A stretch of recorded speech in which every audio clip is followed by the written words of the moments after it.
here with editor Jim Lenahan, who is working on a story about the Confederate flag showing up in music, sports, TV, and film. Jim, why did you decide to take this angle on the brewing debate around the Confederate flag? Well, I think it's really interesting in that when you look at pop culture, you see a really good representation of cultural sensitivities and where we are as a country, and often a lot of times that will even precede political change. You see it a lot in how we use our symbols and how things are reflected in pop culture.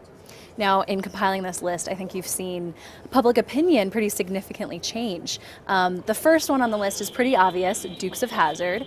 So that's a really good example because this was not a fringe niche program. This was a highly popular primetime network TV show in the early 80s, ran for about 6 years, and used the Confederate flag really prominently on the main car that the Duke boys drove, the General Lee it was called.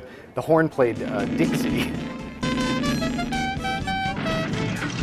So very much embracing those Southern symbols, and a very popular program.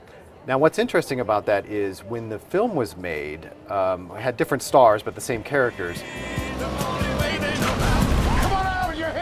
I never get tired of hearing him say that. In 2005, they had to put in scenes. They kept the flag on the car, but they had to put in scenes where people questioned it, where they caught some flack for having it on there. So already you could see the public opinion starting to change.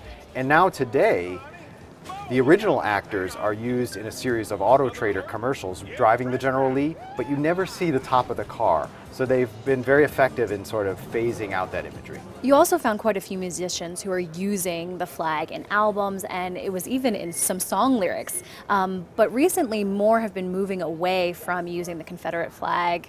What did you find? Yeah, the most interesting thing there was Leonard Skinner.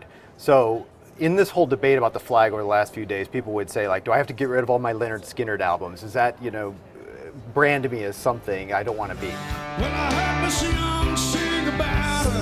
The most interesting thing is that the Leonard Skinner logo, the name of the band that used to use Confederate flag as sort of a backdrop within the letters, now has an American flag, a U.S. flag. So they've definitely taken those steps too. And there were some musicians on your list that I was surprised to see using the Confederate flag. I hadn't seen it before. There's a few that are kind of interesting. One that I found kind of jarring when I recently rewatched this video was Tom Petty. Tom Petty in a 1985 video for a song called Rebels.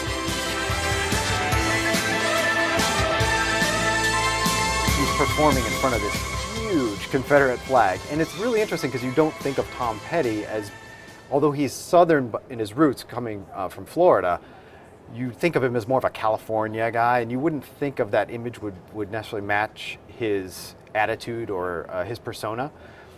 But remember, that was 30 years ago, and there weren't necessarily the same kind of sensitivities around that. There's some subtlety in that song and the character and the depiction, but yet the fact that he's in front of that big flag is kind of jarring in today's perspective. Jim, thanks so much for sharing all that you discovered while you were reporting out this story. Stay with us for more coverage as this develops.